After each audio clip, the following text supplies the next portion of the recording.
Hi there, welcome back to Conquer College Admissions. This is Julie. Make sure to hit the subscribe button down below and hit the notification bell so that you will be notified when I release new videos every week.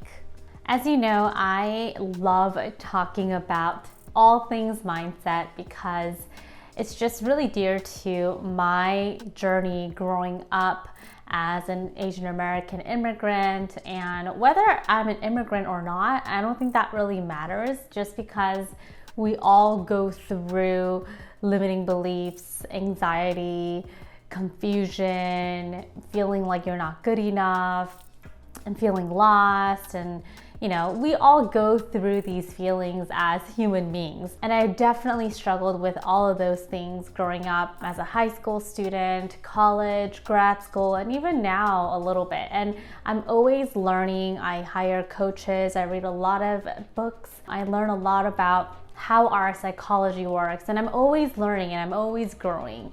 And so I love sharing what I am realizing and what I am benefiting from really diving into this world of mental health and mindset with my students as well. So I thought today in this video, I would talk about 3 mindset blocks that most high school students go through. And I'm gonna also share with you how you can reframe the way that you think so that you can feel more confident, excited, not only about your college admissions journey, but about your life as well. So the very first mindset block that students have is, I am not blank enough. So the most popular one that I see a lot, and something that I've also dealt with in the past, is I am not good enough. And sometimes students think, well, am I even good enough to apply to these colleges? Am I good enough to work on a passion project? Am I good enough to reach out to these professors and land positions with them? And when students first join our program, that is usually one of their initial concerns. And we really have to reframe the way that you look at this. When you tell yourself that you're not good enough or smart enough or pretty enough or confident enough or whatever enough, you're basically comparing yourself to an external person or external situation or external environment. So what that ends up doing for you in your life is that you will just continuously look at the outer world to feel good about yourself. So if you're like, oh, I'm smarter than her, then you're like, well, I'm smart, I'm good, right? But if you see someone who is smarter than you by whatever metric that you set for yourself, then you might think, oh my gosh, she's smarter than me, so I feel so crappy. Do you see how you're basically giving your power away to the external, to the outside world? And so when that happens, you're always feeling anxious because you just don't know what's going to trigger you. And so it's really important for you to reframe the way that you think about this. And instead of telling yourself, I'm good enough, smart enough, just pick one affirmation that you can use and repeat it to yourself every single day when you wake up. So my favorite affirmation that I like to repeat to myself is that my success is inevitable. I am believing in my success. And when I say that, I'm not comparing myself or my journey to anyone else. I'm only talking about and focusing on my intention, my success, my goals in life. And so it's normal to have those thoughts in your head, right? Like, not good enough, not skinny enough, blah, blah, blah. And trust me, I still have those thoughts.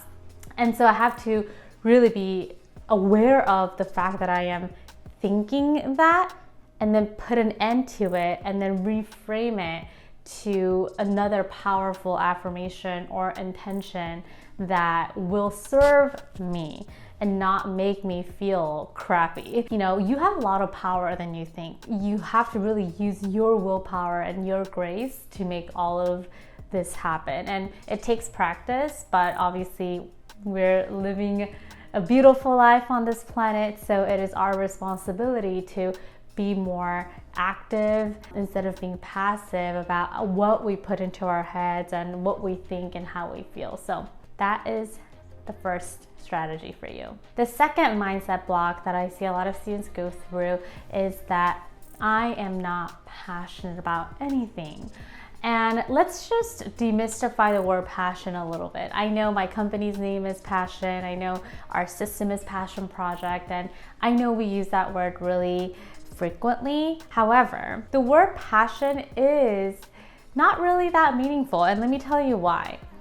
Passion, by definition, is when your interest accumulates over time. Not everyone starts off the day thinking, oh my gosh, I'm so passionate about education, or I'm so passionate about artificial intelligence. Passion happens when you take action towards your interest. And for some people, just taking one action leads them to like aha moments, and then for some other people it takes pretty much a longer time. Everyone's just journey and track is different.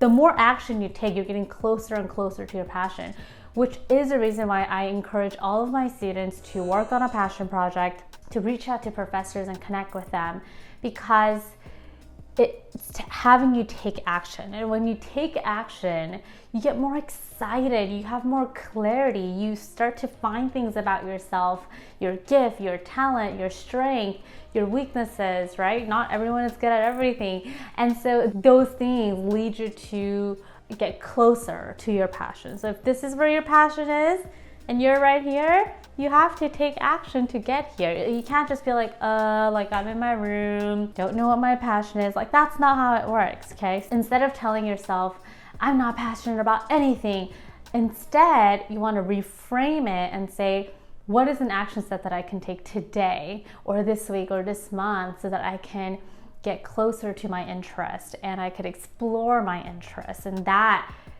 in itself is a lighter thing to say, and it's less overwhelming because it's just one action versus like the word passion is like like this invisible thing. It's kind of like the word love, like how can we really describe love? It's kind of ambiguous and hard for everybody, right? The last mindset block that I want to talk about, which is really important, and I want you to listen really carefully, because somehow the society shaped this country and this world to think that if you don't get into top 50 schools, or if you don't get into Ivy League school, or if you don't get into UC Berkeley and UCLA, then you are a complete loser, that your life is over, that you suck, that you're not worthy, you're not good enough, all of those negative things. I can tell you, I know so many people that are millionaires, billionaires, living great lives, doing great work, and they didn't go to top 50 schools. They didn't go to top 100 schools. For some people, it's really important that they get into an Ivy League school or top 50 school because they have a specific academic interest that they would like to study at that school. And if your reason is specific, then that's great. And obviously, everyone's preferences are different. However, I don't want you to base your worth and value on where you go to school, because the fact that you're basing your worth on something external, like a college, we're all gonna die one day. Like, it's like, are we just gonna take all of this with us? It's kind of like, I don't know, it just makes me so angry that society teaches us these things. But anyway, that's for another time. But don't base your worth on where you go to school and where you think you can and can't get into. But the caveat here is that you need to try your best, that you need to set big dreams and big goals and know that you are capable of hitting them. I share my story all the time not because I want to share my story, because I repeat my story 50 times a month, right? But I share this with you so you can use me as an evidence. And when I was in high school and I was going through the college admissions process, I had B's, I had C's, my SAT scores were just so bad. I didn't even want to share it with my parents because I was like, okay, they're gonna think I'm stupid. That's how bad it was, right? But I used my passion project, and I used my research positions, and I used my networking skills, and I used my grit, and I'm hardworking, I use those things to show colleges hey, yeah, I might not be the best test taker, but here's what I can offer. So there are so many ways to go about your college admissions journey, and I don't want you to feel like there's just one way and one way only. And so if you want to learn more about, okay, then Julie, how can I make that happen? How can I really use the right strategies to navigate this really important journey of mine? Then of course I'm going to recommend you to my free training. I'll put the URL down below, and this is a place where it'll be like a great start for you to like think about, okay, what is it that colleges are looking for? What are some of the mindset blocks that's blocking me, right, or inhibiting me from getting to my next level? And then you could learn the 3 strategies that I teach my students. So yeah, I highly recommend that you attend. So I'm sure you will take away a lot of good information. And at the end, I also share more information about our program, Passion Project Bootcamp. One last thing that I want to share with you is this. Your mindset is the most important thing in your life. I've been to Ivy League schools where I've seen students really successful on the outside, but they were miserable and depressed on the inside. And I don't want you to be that person. And that is my mission here. And that is why I do what I do, because I want you to navigate this thing called life, this thing called college admissions, with more love, with more grace, with more passion, with more excitement. So your mindset always comes first. And mindset is the key to success. Thank you so much for watching today's video until the very end. Let me know in the comments what your biggest takeaway was, and I'll be back here with another video. Oh, also give me a thumbs up. All right, bye.